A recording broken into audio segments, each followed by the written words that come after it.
Hello viewer, welcome to my lecture on operation research. Today we shall be discussing about the first topic of operation research, which is known as linear programming problem. So before we start, we need to know the meaning of linear programming problem. In a linear programming problem, a given problem or a given situation can be programmed linearly. That means you can express a particular given problem in linear inequalities or linear equalities. That means I have given an example here. See this example. This is a linear equation. Okay? A linear equation. You can also have inequalities here. So you can also have something like this: a equals to greater than equals to c1x1 plus c2x2, so on. Okay, so you can express a given problem in a linear fashion. Okay, so you can have linear equalities or you can have linear inequalities. Okay, now what is a linear programming problem? Why we have to use a linear programming problem? This is basically a tool for managerial decision making. Okay, now when a manager wants to make a decision, that we have to know, but before that, if we talk about decision, there are two types of decisions. Okay, two approaches by which we can express a decision. It may be a quantitative or it may be a qualitative. In quantitative decision making, we can express the situation or the outcome in quantities. That means we can express the problem in numbers. You can express the outcome of the decision in numbers. See, if we talk about decision, there are two possible outcomes. Either you will, earn some benefit or you will incur some loss. Now, whatever be the outcome, you can express that outcome in quantities, in numbers. So you can quantify your decision. So that is a quantitative decision making. Okay, and another approach is qualitative one. Here you cannot express the problem or the outcome into quantities. Only qualitative approach is possible. That means you can express the quality but you cannot express the quantity. You cannot have numbers. Okay, so here we will talk only about the first one, the quantitative one. Okay, so we basically operation research is a tool for quantitative decision making. So here we will be discussing about the quantitative approach. Okay, so basically linear programming problem is a quantitative tool for managerial decision making. Now when a manager has to make a decision, see, you always want to make a decision whenever you have multiple options or multiple choices available with you. Okay, so you always want to, if you have, for a particular given situation, if you have, 5 alternatives to take, so you always want to choose the best alternative amongst them. So that is decision. Okay, so a decision is taken by a manager when a manager has multiple choices or multiple courses of action available with him or her. Now he will choose one of them depending on some criteria. So what is that criteria? So whenever we talk about decision, we have certain number of choices available with us, but you always want to choose the best one, the optimum one, depending on your objective. Okay, so here comes the concept of objective. So the manager always focus on his or her objective to take the optimum decision. Now what can be, from a business perspective, what can be an objective? There are two possible and two distinct objectives that managers can have.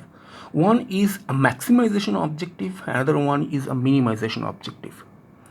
So maximization objective is concerned with the maximization of benefit or profit. So whatever profit you are earning, you always want to maximize that profit. Suppose a manager is available with is having 5 alternatives. Now in all the 5 alternatives, he is earning some profit. Now which alternative he will choose?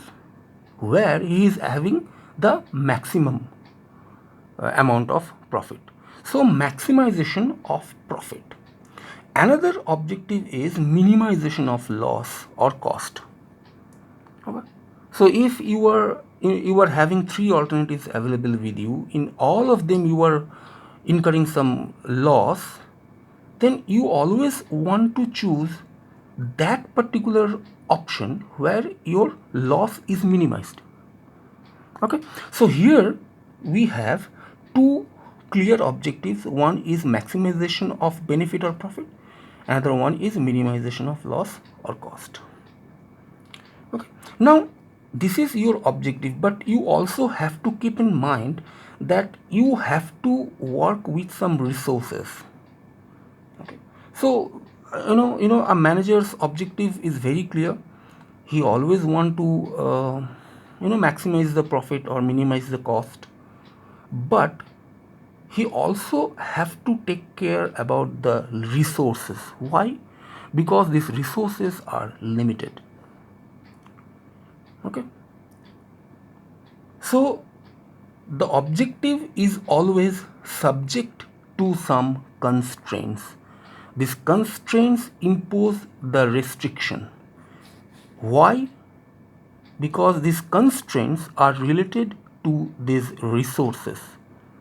You always have limited amount of resources, so you will always have some constraints or some restrictions in your way when you want to maximize your profit or minimize your loss. Okay, so now if we talk about these resources which actually represents the constraints, the restrictions, there are 5 M's of resources. Generally, if we from the business firm's perspective, there are 5 M's of resources. Man, that means manpower; money, material, maybe raw material; machine, and minute, which is related to time. Okay, so these 5 M's actually impose the restrictions or the constraints. Now we have 3 clear components: the decision, the objective, and the constraints. Remember, your objective is always subject to some constraints. You cannot fulfill your objective without considering the constraints. Okay, so you have to take a decision, you have some objective in mind, you also take care about the constraints. So your objective is subject to some constraints. So these 3 components, decision, objective, and the constraints, you can represent all of them into quantities. So you have a quantitative approach here. Okay, now we will see that how to represent. We will consider a practical problem, but before that we have to know how an LPP problem is formulated. So basically this decision, objective, and resources, you have to express all of them into quantities. Now in linear programming problem, there are 2 topics in linear programming problem. One is called the formulation of linear programming problem, how to formulate a given linear programming problem, that we have to know. First we will talk about that only, how to formulate a problem. A situation or a problem will be given to you. You have to formulate that problem in a standard way. There is a standard approach, there is a standard way, there is a standard mathematical model available for formulation of an LPP problem. So you have to formulate an LPP problem, then we will try to solve an LPP problem. Okay, So first we will talk about how to formulate an LPP problem. You have to express the given situation in a particular standard mathematical model. Okay, so we will see that how to formulate an LPP problem. Then we will in some later videos I will discuss about how to solve a given LPP problem. So first let's see how to formulate the mathematical model for an LPP problem. So here I have depicted the steps, formulation of LPP. See, our goal is to make some decision. So first you have to study the problem very carefully, and you have to identify what is the decision that you have to make. So the first step is to study the given problem or situation carefully and identify the key decisions to be made. Okay, the next step is to identify the variables associated with the key decision. See, we have to make a decision. So you first identify that what decision you have to make. Then you have to take some variables which will represent that decision. Okay, and these variables we will see that how to, we will take a practical problem, then it will be clear to you. But first you have to know that what are the steps. Let me explain the steps, and when we will take a practical example, then it will be clear to you. So these variables which are related to your key decision are known as decision variables, and in a standard form we represent these decision variables in xi, where I starts from 1, 2 and it goes up to n. So you have variables like x1, x2, x3 and so on up to xn, n number of decision variables. So there is a standard way to represent the decision variables, and these are x1, x2, x3 up to xn for n number of variables. So if you have two variables, suppose in a particular problem, you have to identify that, mind you. So after identifying the decision variables, after identifying the the decision, if you see that there are two variables required for that particular situation, then it will be x1 and x2, two decision variables. Now these decision variables, you can express them, you see they are variables, so you can express them with by any name of your choice. Okay, you can take x, y, z, a, b, c and so on. But the thing is that in all the books you will find that the decision variables are taken in this form, xi form. Okay, so it's better to take this one, a standard form, right? So the next, the decision part is done. So here the decision part is done. We are expressing the decision into in by means of variables, decision variables. Now next comes your objective. Okay, so how we represent the objective? We have an objective function. Okay, so we have to formulate an objective function to be optimized. Now the word optimized, means either maximized or minimized. That means we already have discussed about it, that you have two clear objectives in your mind, that maximization or minimization. Okay, so you can have two types of objective function. One is maximization, another one is minimization. Okay, so there are two scenarios for your objective function. You can have a maximization objective function, you can have a minimization objective function. Okay, the objective function is basically a linear function of the decision variables. So what is the meaning of this? You will have a function which is of the decision variables. So how a function of decision variable looks like? So here I have taken an example. See, this is a standard form of your objective function. So here I have written z. Z is basically a variable. So you can take any other variable apart from z. So I have taken z because in all books we can find that it is taken as capital Z. So it's better to follow that notation only. So I have taken z. Z is a variable. So z represents the objective function which is basically a function of linear function of decision variables. So here comes the linear function of decision variables.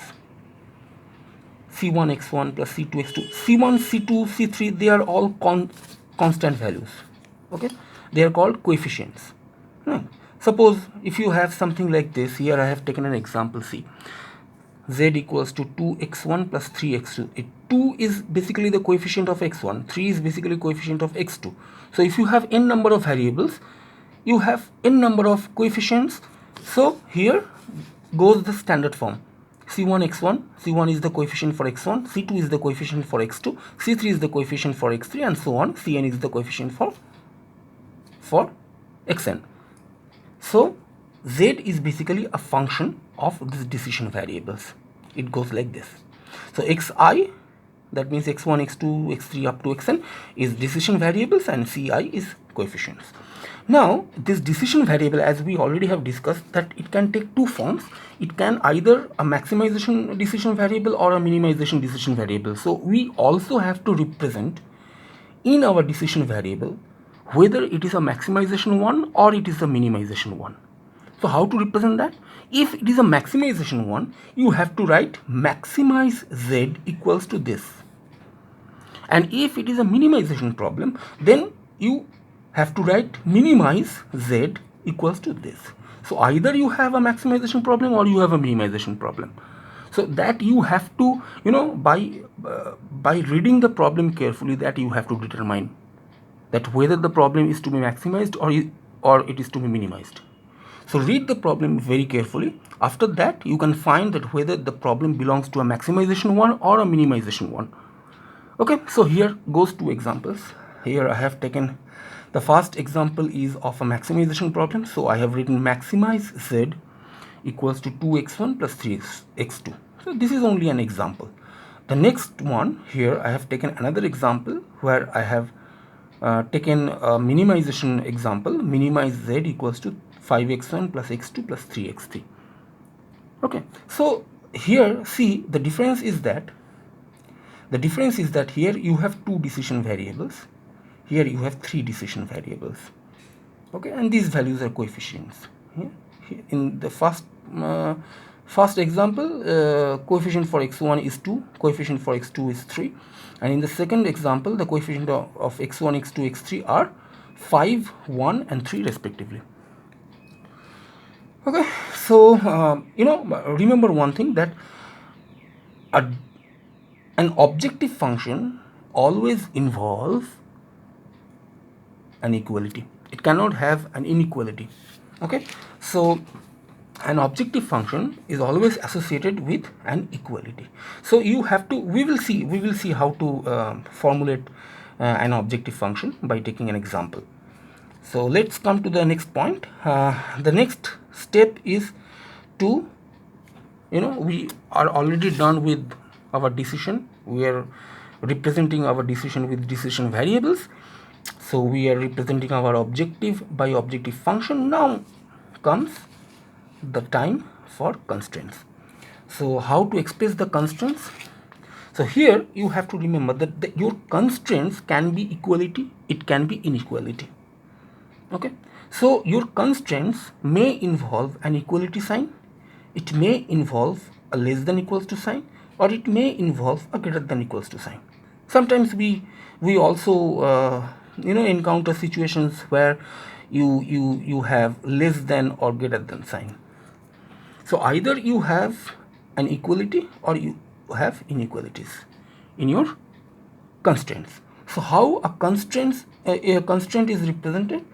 So the step is that you have to identify the constraints and express them as linear inequalities or equations in terms of the decision variables. Again, you have a function for decision variable. In terms of decision variable, you have to express the constraints. So everything will be done on the decision variables. Okay, so you have to identify the constraints and you have to express them as a linear inequalities or equations in terms of the decision variables. Remember, as I already have mentioned, that your objective function is always subject to all these constraints. Okay, as I already have mentioned at the beginning, that your objective is always subject to these constraints, because these constraints are related to your limited amount of resources. You cannot have unlimited amount of resources. You cannot have unlimited amount of money or unlimited amount of time and so on. Okay, so this puts actually a restriction. If you have a restrictions that you are working with 10 employees in your company, so you have the objective to maximize your profit or minimize your cost, but you also have to keep in mind that you cannot have more than 10 manpower right now. Maybe there may be some reason for that. Maybe you are lacking capital that you cannot invest on on hiring employees.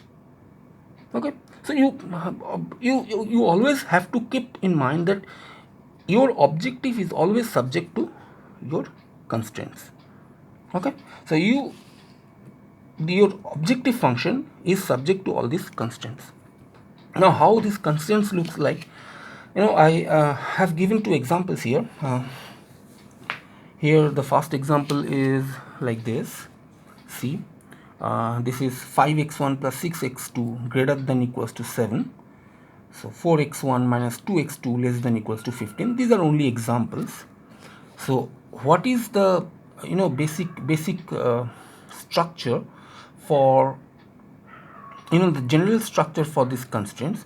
If you have n number of decision variables, and if you have m number of constraints, then you can have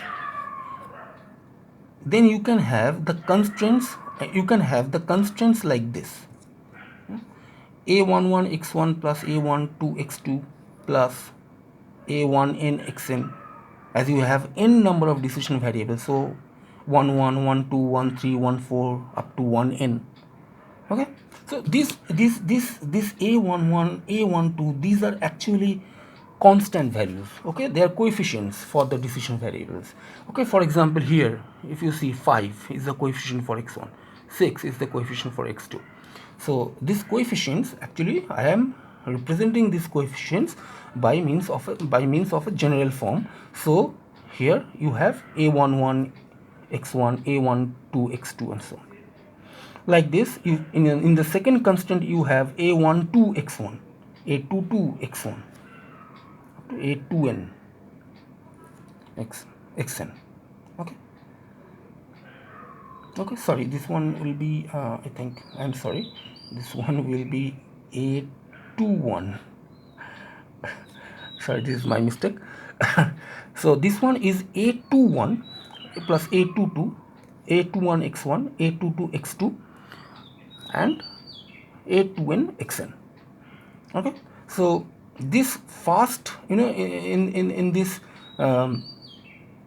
subscript, the first number represents the constraint number, and the second number represents the constant value number. Okay, here see 1 1 1 2. So first constraint, first constant value, first constraint, second constant value, first constraint, nth constant value. Okay, so this one is the second constraint, so this one is second constraint, first constant value, that means the first coefficient. Second constraint, second coefficient, second constraint, nth coefficient. Okay, like this you have, how many constraints you have? M constraint. So this is mth constraint, so this one will be mth constraint, first constant value, mth constraint, second constant value, like mth constant, nth coefficient. Okay, so these are the constraints. Okay, so you have n decision variables. How many decision variables are there? N, x1 x2 up to xn. Okay, and you have m number of constraints. Right, now come to the right hand side. Here I have taken the example of less than equals to sign. Here you have three options. Okay, generally you can have a less than equals to sign, you can have an equality, you can also have a greater than equals to sign here. Generally, we have these three signs involved in this constraints. Okay, so you can have, I have taken an example of less than equals to, you can also have a greater than equals to sign here, you can also have an equality here. Okay, so three options are available for this place: less than equals to sign, greater than equals to sign, or an equality. Now come to the right part, right hand side. I have represented the right hand side by b1, b2 up to bi. Okay, this bi is basically the right hand side of your constraint. Okay, so we will see how to determine these values, how to choose these values. I will show you by an example, but these values are constant values, remember that. Okay, so a11, a12, that means whatever aij you have, whatever value you have, these are all constant values. They are called coefficients for your decision variables. And this part, the right hand side part, they are also constant values. We represent them by bi. Okay, they are also constant values. See this one.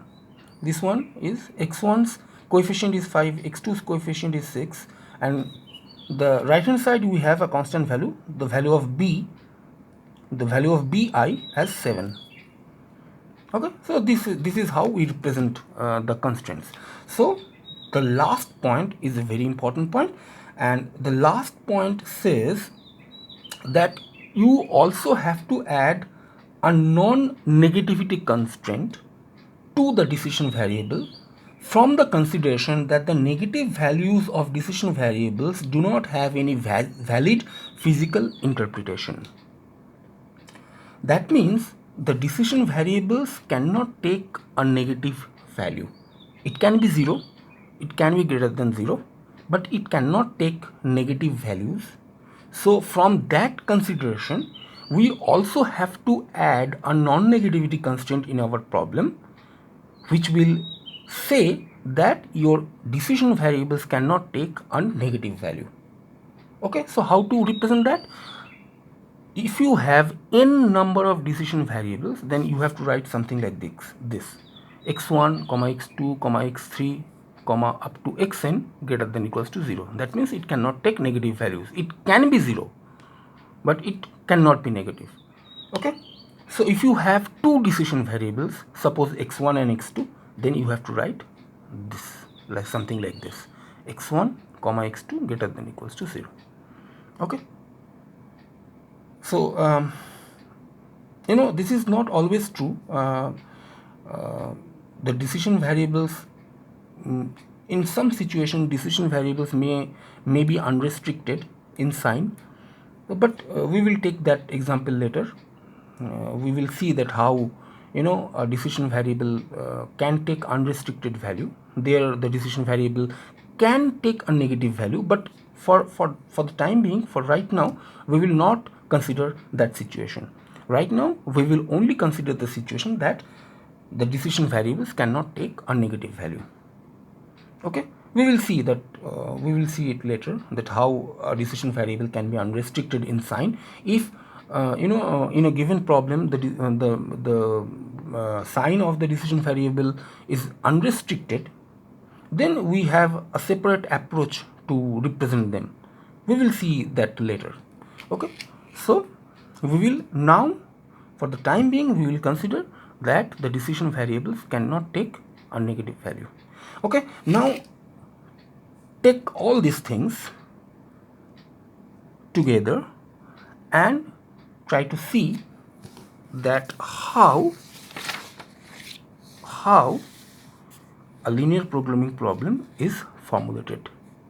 This is the standard form for a linear programming problem, the formulation of a linear programming problem.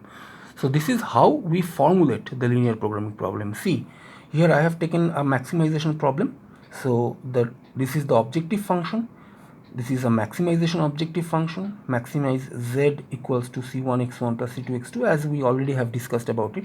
So this is how the objective function we have to write. After that we have to write, we know that objective function is always subject to the constraints, so we have to write maximize z or minimize z equals to something. After that we have to write subject to the constraints. That means this objective function is subject to the following constraints. So subject to the constraints, comma, then the constraints. Here comes the constraints. So here I have taken two constraints. Okay, the general form of constraints. Two constraints I have taken. So after that we also have added the non-negativity constraint here. Here I have taken n number of decision variables. So I have written x1 comma x2 up to xn greater than equals to 0. Okay, so this is the standard form for an LPP problem. This is how we represent an LPP problem in standard form. Okay, now let's see an example that how to solve an LPP problem. Okay, so let's take this simple problem. So first you have to read the problem very carefully.